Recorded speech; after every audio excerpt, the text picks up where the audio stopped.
If you like roller coasters, well, then you'll love being a podcaster. Last Monday, I woke up, grabbed my phone, and my latest episode, which always goes out Monday at midnight, was not on my phone. Holy cow, there was a problem. What the heck is Glenn the Geek from the Horse Radio Network going to shower to if I'm not there for him? So I ran over. Sure enough, I had set my episode to release at 12 noon on Monday, not 12 in the morning. I was like, way to go, Mr. Hall of Fame.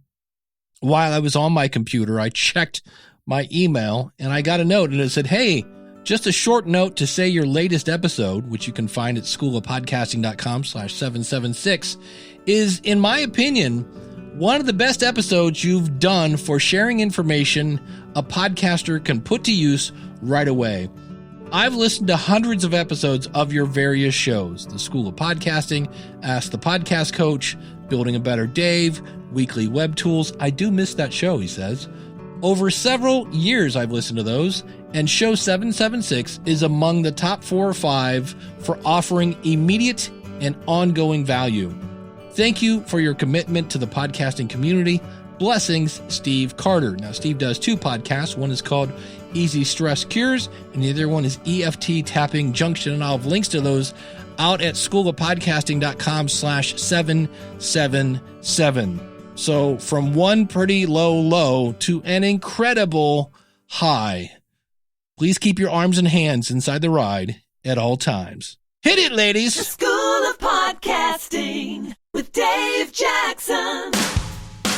Podcasting since 2005. I am your award-winning Hall of Fame podcast coach, Dave Jackson, thanking you so much for tuning in. I've got 2.8 million downloads of this show under my belt, blasting out to 97 different countries. If you're new to the show, the website is schoolofpodcasting.com. This is where I help you plan, launch, grow, and monetize your show. While you're out there at schoolofpodcasting.com, use the coupon code LISTENER, that's LISTENER, on either a monthly or yearly subscription. I do want to say thanks again so much to Steve Carter for the very nice words that he sent in. And I just want to remind you, as I record this, in the United States, we have a holiday to remember all those people who have lost their lives in the armed forces and first-time responders, etc., etc. And I'm just here to remind you that, hey, you got some free time today. And once you take some time to think about those people that have done the ultimate sacrifice, take some time to email those podcasters that you listen to on a regular basis to say, hey, thanks so much for doing what you do, because that put a huge amount of gas in my tank when I needed some gas in my tank. So thanks again, Steve. And I'm going to share today. This is how it works. Steve gave me feedback and said, more, please. I like that. Can I have some more? And I went, all right, let's talk about editing interviews. I've talked about how to schedule, how to be on an interview, how to run your own interview. You can find that at schoolofpodcasting.com/interview tips. And I'll have a link to this. Everything I mentioned, as always, in the show notes at schoolofpodcasting.com/777, because this is episode number 777. In case you missed it, it's time for a podcast rewind. I was on the Entertaining Insights with Dr. Nancy Burke. And what's cool is if you are, now for me, I was like a little baby hippie. So I kind of like got a lot of the 60s stuff from my older brothers and sisters, even though I was just a little tyke. But if the names Peter, Paul, and Mary ring a bell, she had Paul on the first part of this episode. And on the second part of the episode, she had me. And I was talking about the benefits of listening and also how to create a podcast. Well, you have many podcasts, including the School of Podcasting and Ask the Podcast Coach. And like me, we're up against a lot of competition, including a lot of heavy duty competitors who come with a sound studio and a team of a gazillion. And I always have to laugh when they, at the end of the podcast, they list all the people that have created it. And I think, no wonder I'm so tired. It's just a few of us here. But what do you have to say about being in the same swimming pool with these larger competitors? You can create just as good of content. And like you said, you're going to be a little tired, but I forget which podcast award it was, but my little School of Podcasting show was up against Reply All, which is now, I think, owned by Gimlet, if I remember right. And that's one of those that had, a team of 15, I think, running that show. And I was in the same category, and I am an army of one. I mean, I do everything on my show. I didn't win; they won, but in the meantime, I was like, hey, you know what? But that's huge to be in the same pool. And I always tell people, be very careful comparing your show to others. I didn't know until I got there that they had 15 people making that show. I thought it was the two guys that were the hosts. The best thing you can do is just focus on your audience and find out what they want. And because you're like, boy, I wish I had some sort of marketing team that could go out and just tell the world about my podcast. And they go, you have one. It's called your audience. And you can find Dr. Nancy over at Dr. Nancy Burke, and Burke is BERK.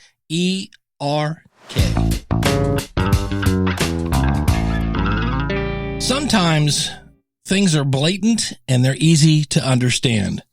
Let's take the point of, I shot the sheriff, but I did not shoot the deputy. Pretty clear. Not much to really chew on there. Got the main point. Now, if I said, I bought a gun and I drove to the sheriff's house and now he's dead and I'm out of bullets, in the context of that, you kind of go, sounds like he shot the sheriff. We don't know anything about the deputy at that point. And I mentioned this in last week's episode, and I'm going to say the same thing here. This is my opinion. This is not a fact, but this is how I tend to look at things. I am kind of a person that likes things a little cut and dried. And so if I'm trying to decide to keep something in the show or not, if I have a question on should I, what I'm going to do is take that clip out of context and see if it can stand alone. So today I want to play some clips.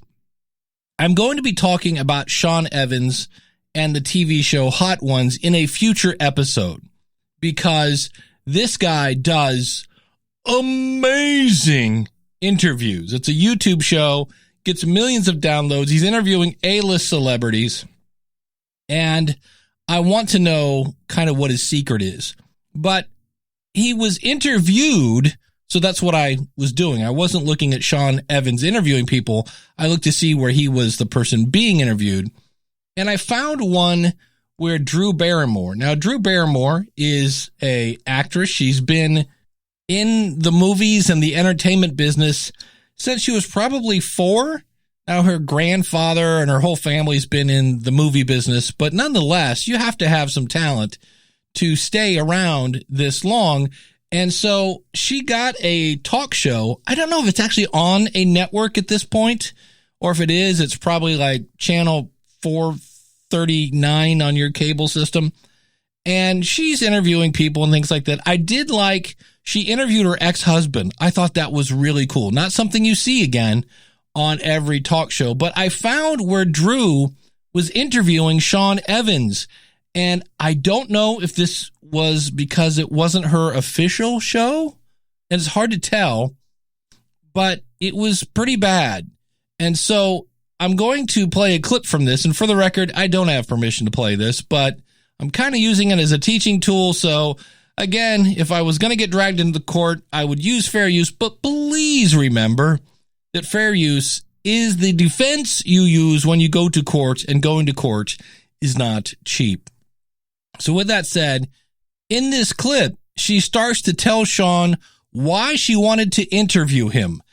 And I'm going to interrupt this as we go through, but just realize if we take this on a standalone, after we get done with this whole clip, I'm going to go, did that bring value? One of the reasons I really wanted to talk to you was because Howard Stern is such a guide to me. And that's where I go, that sentence doesn't make a whole lot of sense, but okay, she's off the track. Let's continue. On journalism. And, you know, he used to torture me when I was a teenager. He'd have my mom on the show and be like, Drew, call your mom. And I was like, oh my God, you are literally scratching at my emotional Achilles heel. on your smut show and you don't know the history here and how bad this is hurting me. And you're just all about sensationalism and ratings and shock. And really, you're breaking my heart here. And remember, she started off this sentence, the reason I brought you on the show is because. And I can't believe that someone I hated so much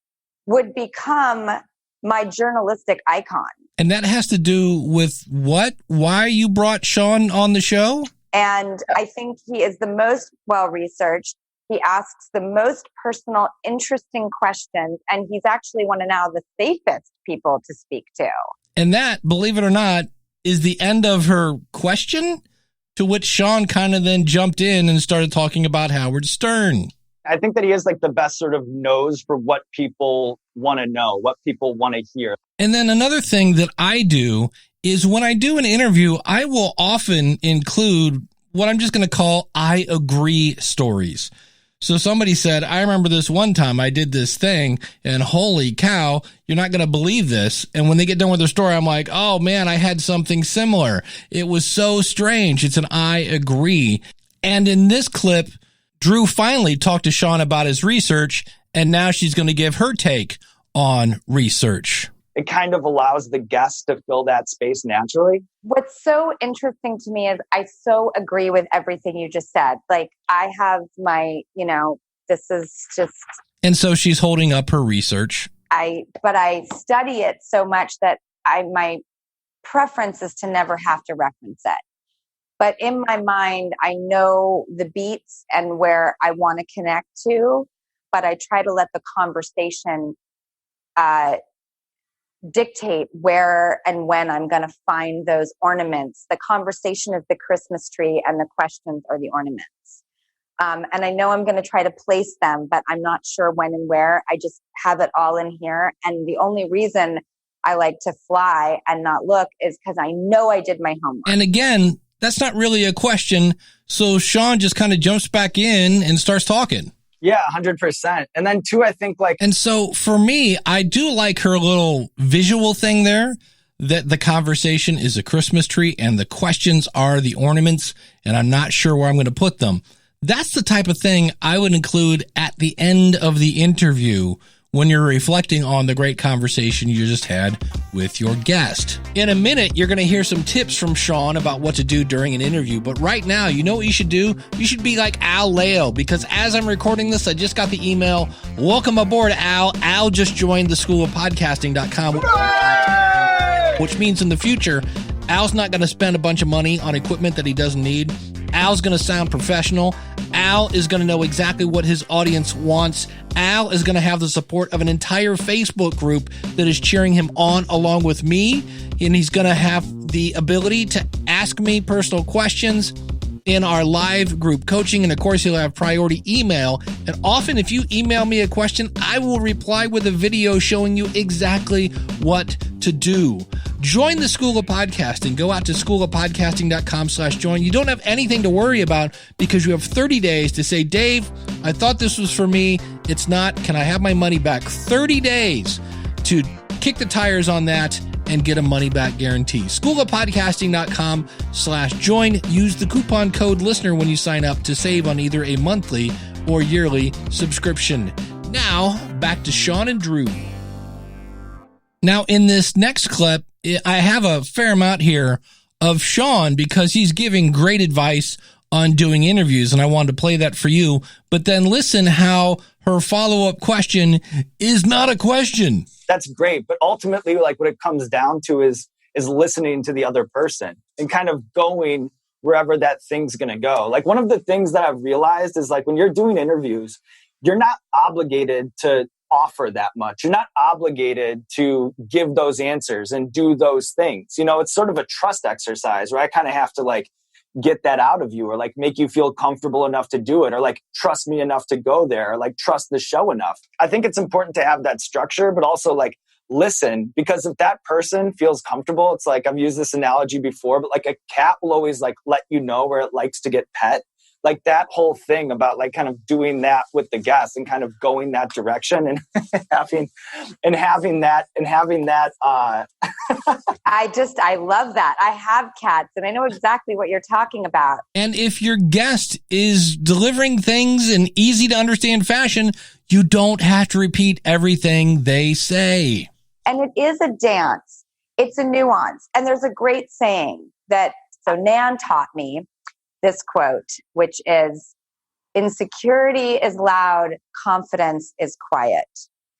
And somehow with your amazing journalistic integrity and instincts, you also know when to step back and let it happen and go quiet. Well, thank you very much.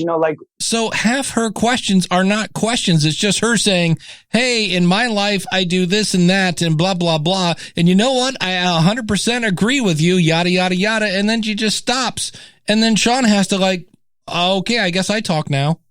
And I'm going to play one more just because these are so obvious. And this is where Sean, again, we're going to catch him at the end of his answer. And then she just goes on to a rather long thing here, and it doesn't really end with a question. But I wouldn't have it any other way. Like, I don't think this show is better with a bigger budget. And I'm going to jump in there. This is a guy that gets millions of views on YouTube, and he just said, yeah, it's not the tech. Stripped down budget set is what has made the show what it is, honestly. That's the exact type of work ethic I have. I will go anywhere I'm needed to go. I will get that thing. I will do that thing. I will show up. I will travel. I don't care what it takes. You guys have this butterfly net and you want to go catch butterflies. And if it takes running across the globe in order to find those butterflies, well, then so be it. I love the spirit of we will do whatever it takes to get it. Yeah, I think that I'm obsessed with So getting back to my original point, when I isolate her responses, they're actually kind of like, what would I do with this? I'd go, Drew, what are you doing? Ask a question, would you?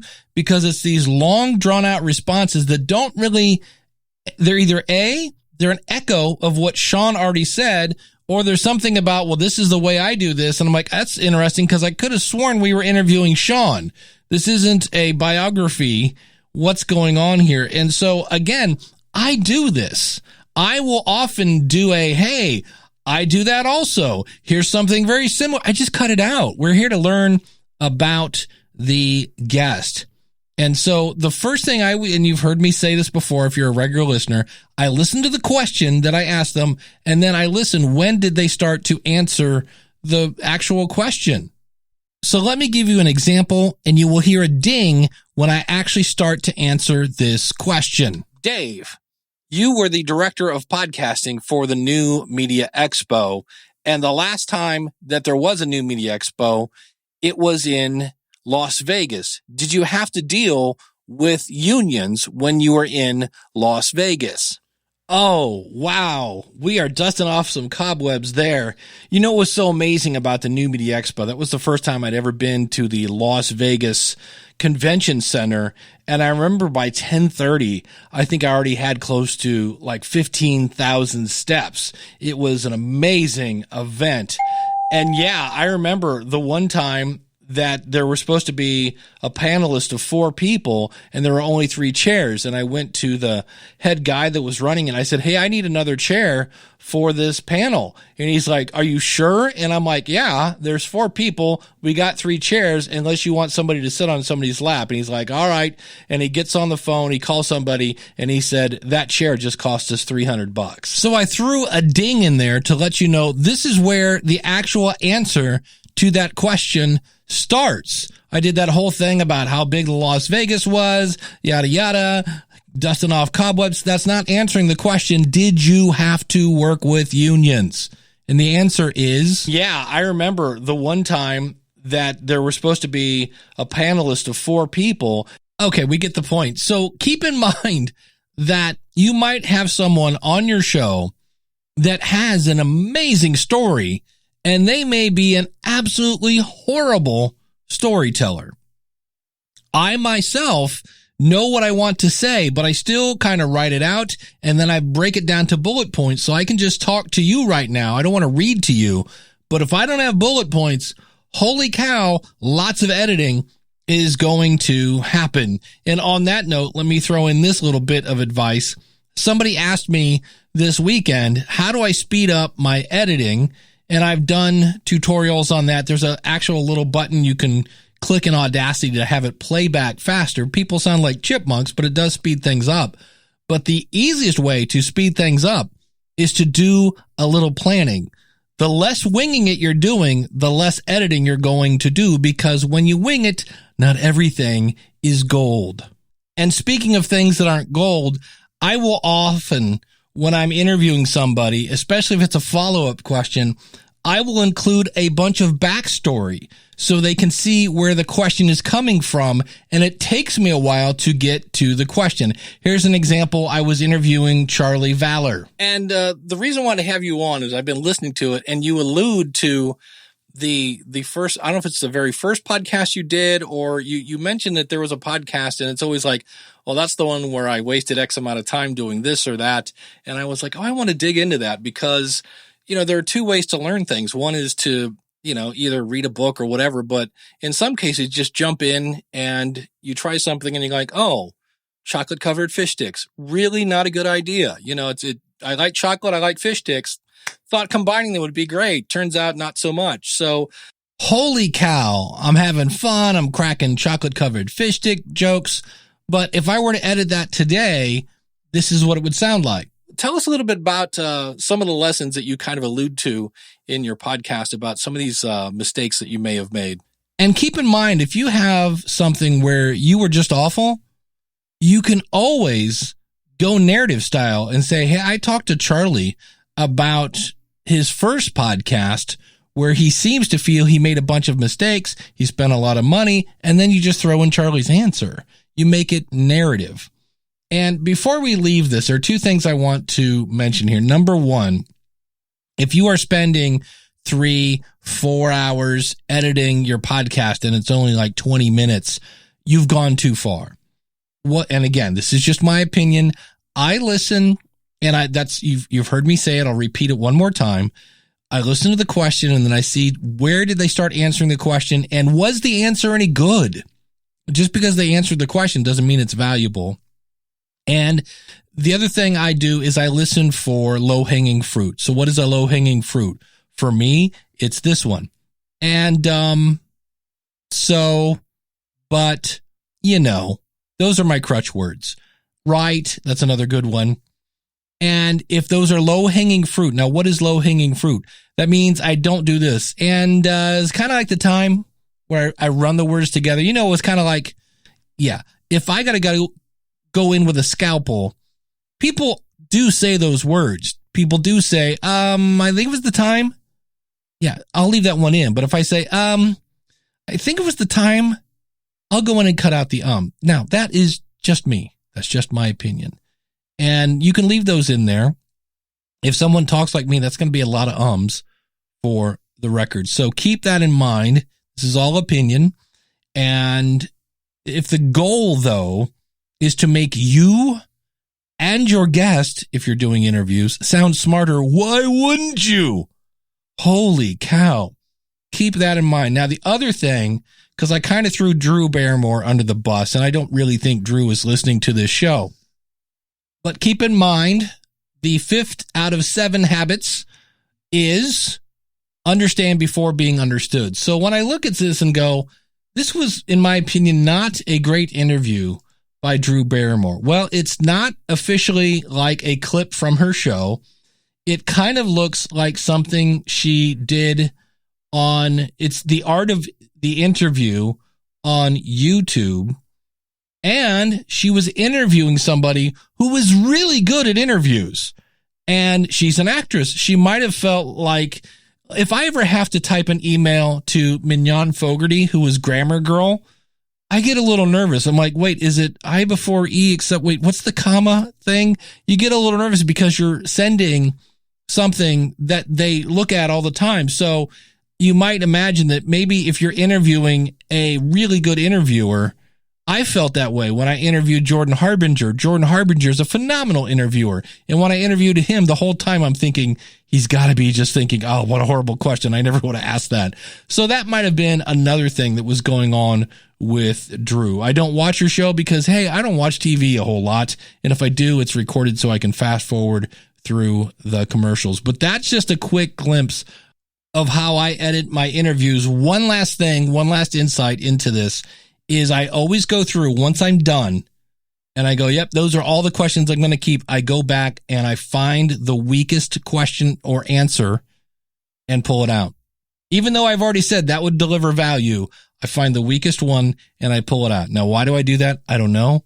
It's just something I do. You don't have to do that, but I'm like, nope, I want to make this from good to great. And somewhere in here, one of these is not as good as the other. And I just go through and listen again. And I ask, did they answer the question? Does it deliver value to my audience? And if it does, it stays. And if it's like, it doesn't, this one delivers value, but it doesn't deliver as much value as these other ones, and I take it out. That's just a weird, quirky thing. Don't know where it came from, but it's something that I do. All right. The question of the month is coming back for June, but I have two questions. One is going to be private. So when you answer that question, I will edit it out. It's just for you and me. And the second one is public, and I'm bringing back a classic. I will need these answers by June 25th, 2021. You can go to schoolofpodcasting.com/question. And here is the first private question. I'm going to give you an example to explain this. When I've been playing the guitar since I was, old enough to crawl, and I love playing the guitar. And the first time I walked into a Guitar Center, I swear I heard like angels. It was amazing because they had tons, like just wall to wall to wall guitars, and you could play them. There wasn't some salesman going, hey, kid, don't touch that. They're not like, no, grab one. And here's a cable and use any amp you want. It was amazing. Their selection was amazing. Plus, they had really cool acoustic guitars in a special room so that you could hear them. It was an amazing experience. And so my question to you is, there are plenty of Facebook groups out there and all Reddits and things like that. If you were designing a special podcast community, what would be in it? What would you be able to do? What would you be able to find? What would you want to do there? That's the private one. Now, why is that private? Because there are a lot of podcast consultants that listen to the show, and I'll just be blunt. Do your own research. Quit stealing mine. The second question, that's public, and this is the classic. We haven't done this one in a while, and it dawned on me. We do this one about once a year, so hey, let's bring it back. And that is, you guessed it. If you listen to this show, you know what I'm going to say. What's your pet peeve when it comes to podcasts? What's the one that just makes you go, that thing like, I hate it when they do this. Like, what's the thing that makes you tune out? What's the thing that makes you unsubscribe? What's the thing that just, your pet peeve? I need it by June 25th, 2021. Go to schoolofpodcasting.com/question. And again, the first one, private, what would the ultimate podcast community look like? And then the one for the public that'll be playing is, what's your top podcast pet peeve? And don't forget to slowly say where we can find your show, the name of it, and a little bit about it. schoolofpodcasting.com/question.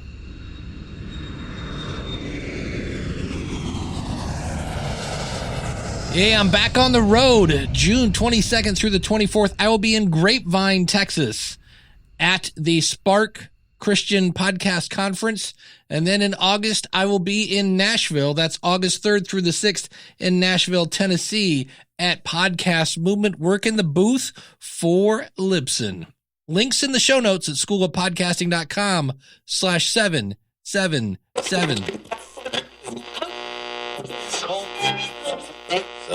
What am I tuning into these days? Well, back on episode number 771, I did an episode that was somewhat a little controversial called Podcasting Can Give Your Audience Something They Are Dying to Hear, the Truth. And out at the website, schoolofpodcasting.com/777. I loved the show Last Week Tonight with John Oliver. He was one of the correspondents on The Daily Show. And they cover a lot of things that I go, why aren't they talking about this on the real news? Why are all the really good points, and I mean really good points, being made by comedians? Because people are like, oh, he's just a silly comedian. John made a fake product and then got it on the news as a real story. You got to watch it. It's saddening is what it is. You go, ugh. And they point out, like, at the very bottom, at the last half a second of the news, it's like, oh, by the way, paid sponsorship. And what happens then is you pay your, like, let's say $1,800 to get on the news, and they feature you as an expert. You then get that video that says I'm an expert and Channel 5 said so. It's amazing. And then you do it again. Here's another $18. And hey, Dr. Dave is back and he's talking about such and such. And then the more film you get, the more of an expert you look, and the more you get to spew your nonsense. It's amazing. So check that out at schoolofpodcasting.com/777. As I mentioned, in the future, I'm going to be dissecting Sean Evans. And if you know anybody that knows anybody who knows Sean Evans, please reach out to them and say, hey, go on Dave Jackson's show, because I really want to get into how he does interviews and his prep. I've actually listened to quite a few, and I know the answer to that, but I'd like to dig a little deeper. And as you heard today, today's episode was inspired by an email by Steve Carter. So if you have something you'd like me to talk about, I also mentioned in last week's episode, if you think, and I've been doing a few of these, if you think you have content that would benefit this audience, and you know this audience, you're here, but you don't think maybe you're enough for a full interview, I've been doing little baby interviews.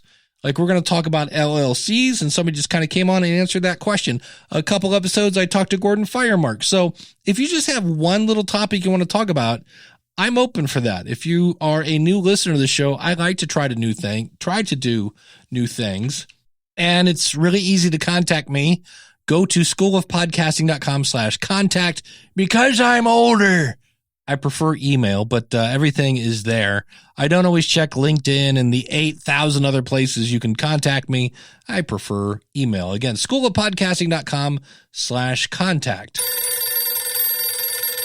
Hey, you are at the 31-minute mark, which means you've enjoyed this episode. Could you do me a favor? Do you know anybody else that does a podcast or is thinking of starting a podcast that might enjoy this show? It would mean the world to me. If you got your phone somewhere handy, just go to it. There's a share button somewhere. Share this on social or in your newsletter or on your website, whatever you want to do. It would mean a lot to me. You are my sales force. I deeply appreciate it. I am glad that you found value, because otherwise you would have hit stop by now. I do appreciate it. If you're that person that needs to start their podcast, I'm sitting right here waiting for you. Join Al. When I get done on this, I'm going to go make a video for Al and let him know how happy I am that he's joined. And I'm going to start networking with him to find out what he needs. And we're going to get working on it. schoolofpodcasting.com/start. Use the coupon code LISTENER.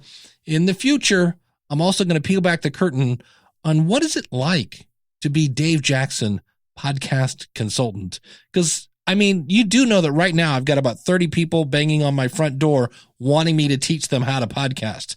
Yeah, that's not the truth. You'll find out what the truth is coming up. Take care. God bless. Thanks for joining me on my mission to rid the world of boring podcasts. Class is dismissed. If you like what you hear, then go tell somebody. If you like what you hear,